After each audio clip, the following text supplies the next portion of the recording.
Hello everybody, this is Scott Woods. Today we're going to be talking about how to obtain your freight broker authority to become licensed to be a property broker with the Federal Motor Carrier Safety Administration. A lot of people will contact me on a weekly basis wanting to know about becoming a freight broker, and we do provide a lot of freight broker training. We show people actually how to do the job, things of that nature. But a lot of people are going to do this on their own as far as filing for their freight broker authority. Well, I'll show you how to get your freight broker authority for free. Don't pay anybody to do this. You are wasting your money if you pay an agency to fill out these forms for you, because it is very quick, it's very simple, it does not require anything on your part. All right, so we're going to go over the application right now, and then all you'll have to do is submit your filing fees, get your surety bond, and you'll be a broker, at least in title only. All right, you will have the title of a broker. Then when you want to learn how to actually make money in the industry and broker freight, you need to contact me, because there is no one better. I've forgotten more things about brokering freight than most people will ever learn. I'll show you how to make $100,000 plus a year in this in your first year out. All right, so what we're looking at here is Form OP1. You can Google this form and you will type in on Google Form OP1. It's the application for motor property carrier and broker authority.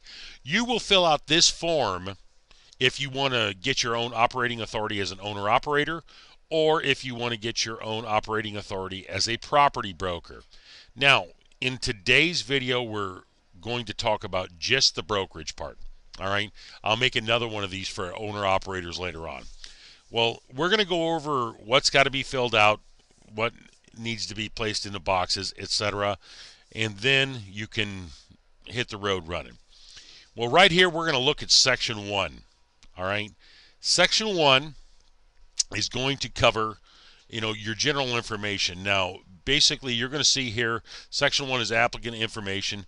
Do you now have authority from or an application being processed by the FMCSA? Well, if you've already got some type of application under review with them, things of that nature, then what you will do is actually put that MC number that you've already been granted, or FF number, or maybe even your DOT number. If you don't have anything, just leave it blank, click no, and go to the next question. The second part of the Section 1 is your legal business name.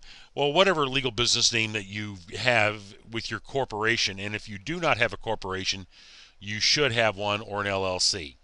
All right, so you would go to, and in item 2, put your legal business name in there. Now you see in the representation here, it's MM56 Logistics LLC.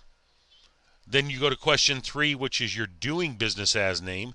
Well, this person has chosen to do business as Yankee Clipper Logistics. Well, then you have to put down your principal address, where your business is going to be located. That would be your street name, city, state, zip code, phone, and fax number. Now, this gentleman's going to be conducting business at 1 East 161st Street in the Bronx in New York. Now, for all you Yankee fans out there, you'll know that's Yankee Stadium. And the business is going to be, once again, Yankee Clipper Logistics. So you could pretty much guess who the applicant's name is going to be if you're a baseball fan.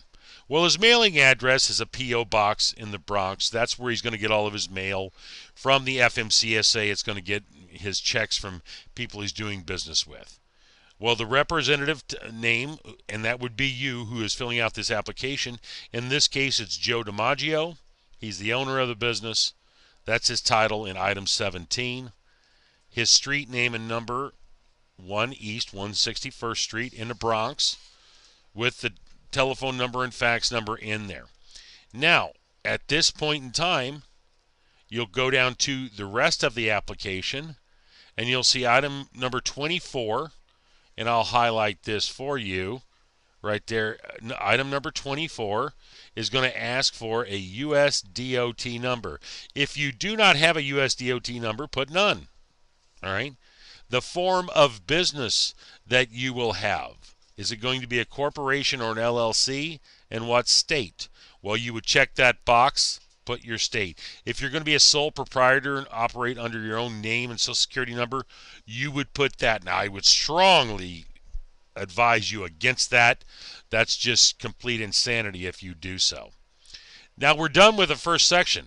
Now, even with my talking and walking you through it, that's going to take you all of about 2 minutes right there when somebody walks you through it. Now, if you do it by yourself and just use this as a guide, you can have that done in about less than a minute. Now, let's go to our type of operating authority. That's Section 2. I'll scroll up just to keep it big on the screen here for you. You're going to choose broker of property except household goods. Now, 99.9% of the freight brokers out there are property brokers with the exception of household goods. You have to have a special designation on your authority application to broker household goods, and primarily that's for moving companies, etc. Your larger freight carriers. I wouldn't even mess with it if I were you, because for every box you check, it's an additional $300. Just choose broker of property except household goods. Section 3 is for the insurance information.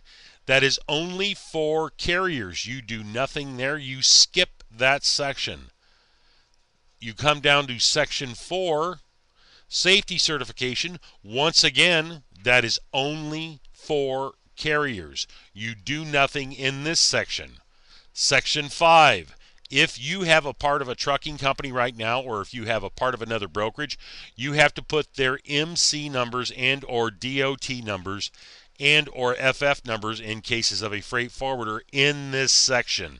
If you don't, you skip it, put non-applicable, no affiliations, go to Section 6. For household goods certifications, for those who have checked the household goods box in the property broker, this you would have to fill out. But since you did not, you will do nothing there.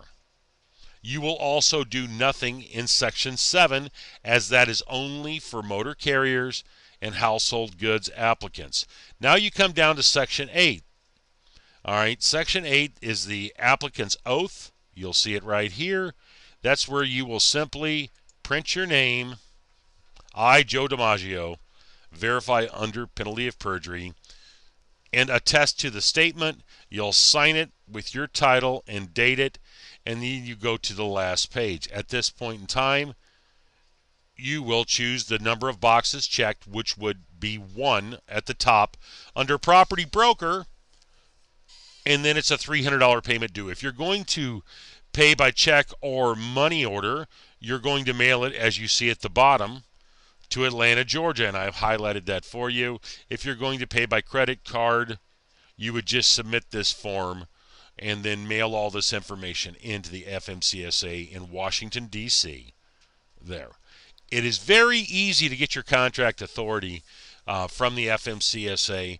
The only 2 requirements that you're going to need after you send this in, you're going to need a surety bond, and I can help you with that. I can get you the best bond rates in the country for surety bonds.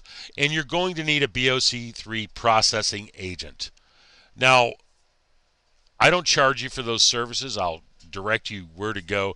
I am simply somebody who's going to show you how to make money into this business on a shoestring. Please visit my website at www.freightbrokertrainer.com. You could call me directly at 888-854-6270. I'm America's freight broker training expert. Let me know how I can help you start a new career in this business. I'd like to thank you for viewing this YouTube video today. Please view some of our other ones. We're going to give you some nice little tips and tricks how to make money. And please contact us at www.freightbrokertrainer.com or toll free 888-854-6270. Thank you and have a great day.